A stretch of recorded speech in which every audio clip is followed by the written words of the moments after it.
A Marina Que Silva... é isso? Marina Silva disse ter sido agredida, mas fortalecida após desentendimentos durante a audiência na Comissão de Infraestrutura do Senado Federal. Após o ocorrido, a ministra abandonou a audiência pública que estava discutindo a pavimentação de uma estrada na Amazônia. A Marina Silva disse ainda que o presidente Lula ligou para ela e disse que ela fez o certo ao se retirar da comissão. O Fefê separou para a gente um trecho da treta que rolou ontem para a gente repercutir aqui agora. Dá uma olhada. Vamos ver. Senhor presidente, Eu vou falar. me respeite, ministro. Eu estou lhe respeitando. Me respeite. O senhor que tem que Senhor falar presidente, comigo, me respeite, ministro. Me respeite. Você ponha no teu lugar. Vossa Excelência tem a palavra. Isso, presidente! Vossa Que isso, presidente? Não venha me Que chamar. isso, Não venha. presidente? Ministro do Estado. Que desrespeito Ministro do é esse Estado. com a, com a ministra? Não, Ministra Marina, que bom reencontrá-la. E ao olhar para a senhora, eu estou vendo uma ministra, eu não estou falando com a mulher.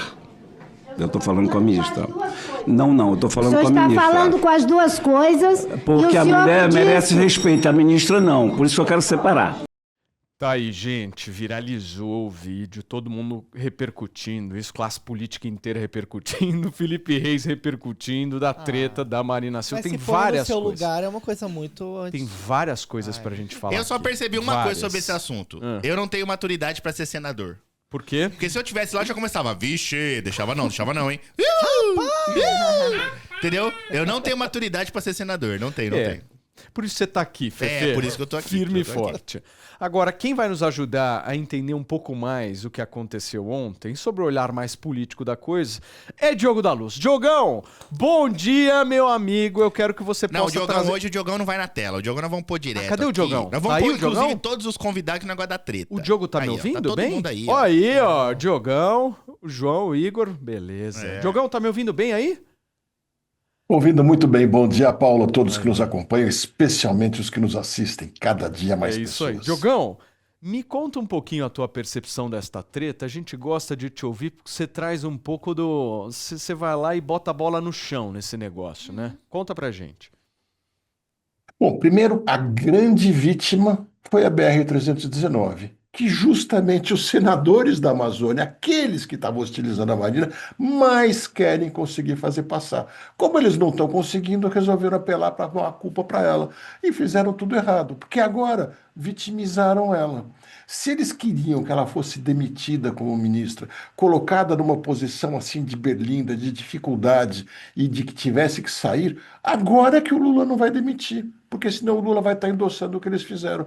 Eles fizeram tudo errado e o que a Marina queria. Era uma situação difícil para ela, eles fizeram uma baita confusão e ela teve como ir embora sem nem discutir o assunto direito. Vamos ouvir a mulher deste programa para entender o seguinte. Você como mulher, Ellen, olhando a fala dos senadores, como é que você se sentiu? Se coloca no lugar da Marina Silva. Eu quero muito um depoimento teu, porque é um bando de marmanjo aqui que não sabe o que é ser mulher, né? Me conta. Vamos lá. Quando você ocupa um lugar, né, como ministra, onde você sabe que o seu palco ali, o seu cenário, onde você vai trabalhar, tem homens. Primeiro que você não pode se usar da situação de mulher. Você está ali de igualdade, não tem mulher e homem. Tem ali todos os nossos funcionários trabalhando para o bem do Brasil. Então, para começar, eu acho isso. Segundo, a Marina faz muito bem, ela é muito parecida com a Virgínia nesse sentido, ela sempre traz esse marketing do vitimismo para o lado dela. O que me chamou a atenção do que eu vi ontem é que eles fizeram uma pergunta para ela e ela se sentiu muito incomodada, ela não soube responder. E a partir dali ela se desequilibrou e ela acabou cavando isso aí. Ok, esse senador Plínio Valério, ele poderia não ter falado, olha, você está aqui como ministra e não como mulher, porque eu achei bobo, infantil, um homem falar sobre isso. Fala assim, não, ministra, vamos conversar aqui de igual para igual, você está aqui como ministra, vamos responder. Ele foi um pouco grosseiro, Foi né? grosseiro, claro, mas ela também foi grosseira. Então, assim, é aquela história. A mulher do Macron dando um tapa no Macron, tudo bem. Agora, o Macron dando um tapa nela seria uma comoção mundial. Então, o que eu acho é isso. Agora, ela se sentiu incomodada com uma única questão que ela não soube responder e ela deu um jeito de sair, na minha opinião. Reis, quero te ouvir também. Na verdade, eu acho que essa questão de ser mulher interfere um pouco, sim. porque os homens não agem desse jeito com outros homens. Agem sim. Você Olha, acha olha o que age? Nicolas com o outro. É uma baixaria Eu muito sei, maior. mas Com que- mulher, eles sempre se seguram um pouco. E tem a questão também da questão política, porque tentaram colocá-la numa situação para diminuir o poder de decisão ali daquela comissão, que realmente é uma coisa muito importante. A gente sabe que passar uma estrada em certos lugares da Amazônia faz total diferença na preservação do clima. E tem também, tem gente da região que quer que passe a estrada porque vai melhorar, né, a questão de trânsito ali de mercadorias. Mas o lobby principal é relacionado às grandes indústrias. E essas grandes indústrias que fazem esse transporte causam muita poluição.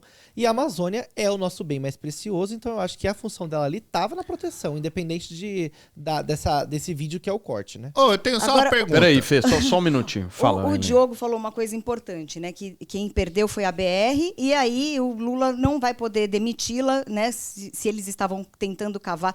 Mas se o Lula não demitiu uma ministra que tem no seu currículo o maior número de queimadas dos últimos anos, recordes de queimadas no Cerrado, Pantanal, Amazônia, se ele não a demitiu por conta disso, não seria mesmo por conta de senadores que ela seria demitida. Vamos por partes aqui, acho que o Diogo também quer falar, mas antes deixa eu ouvir o João e o Igor. Quero ouvir vocês, meninos, a respeito de tudo aí. Vocês gostam da treta, né? Tem cara. Então, pois é. E eu, assim, eu sou amazonense, né? Então, assim, eu sou de Manaus. E, assim, gente, Manaus está isolada de qualquer parte territorial do Brasil. Você não consegue acessar Manaus a não ser por avião ou por barco. Faz com que todas as mercadorias cheguem lá muito mais caras. O atraso de entrega também é muito mais caro, o frete, tudo fica muito mais difícil. Não é à toa que a Zona Franca de Manaus, ela foi criada justamente com esse incentivo de levar um pouco de desenvolvimento para Manaus e para o estado, porque a distância, né, a localização geográfica é algo que conta muito contra ao mercado.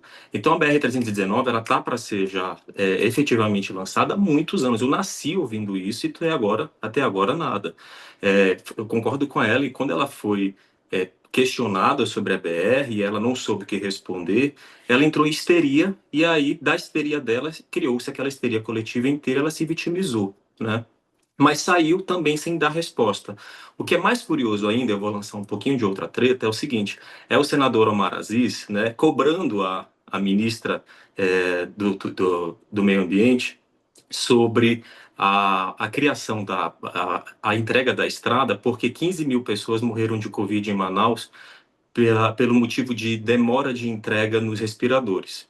O que a gente acaba muitas vezes esquecendo é que a família do Omar Aziz, né, e o próprio senador também foi envolvido em escândalos no maior esquema de corrupção de saúde do estado do Amazonas. Eles saquearam a Amazônia inteira, e isso foi a maior operação da Polícia Federal realizada no estado do Amazonas, a Operação Maus Caminhos. E aí, assim, fica aquela coisa, né? Eles cobrando e, ao mesmo tempo, ela do outro lado sem saber responder, virou aquela salada total, como a gente vê. No final das contas, o interesse público ali foi colocado em água abaixo, né? Porque os senadores puxam para um lado, aí ela vai lá, puxa para o outro na pauta dela, aquela coisa toda e tal. No final das contas, o problema Mas o meio ambiente ali. é um interesse público enorme, né? Mas no caso, a discussão era sobre o projeto. Sim, ali, mas né? o projeto interfere a preservação da floresta. Sim, mas não se discutiu isso, né? Se parou o negócio e aí foi. Deixa eu só rapidinho, Diogo, te ouvir em relação a isso para a gente fechar esse assunto, por favor. Quero rapidinho comentar sobre a fala do Reis. É importante a gente entender o seguinte: não há preservação com miséria. Milhões de pessoas vivem na Amazônia. Se a gente não tiver estrada, não tiver um mínimo de condições de dar mais enriquecimento para as pessoas da Amazônia, elas não vão ter força para preservar. Isso é muito importante da gente entender. As estradas podem ser feitas com cuidado e precisamos reconhecer: pessoas vivem lá.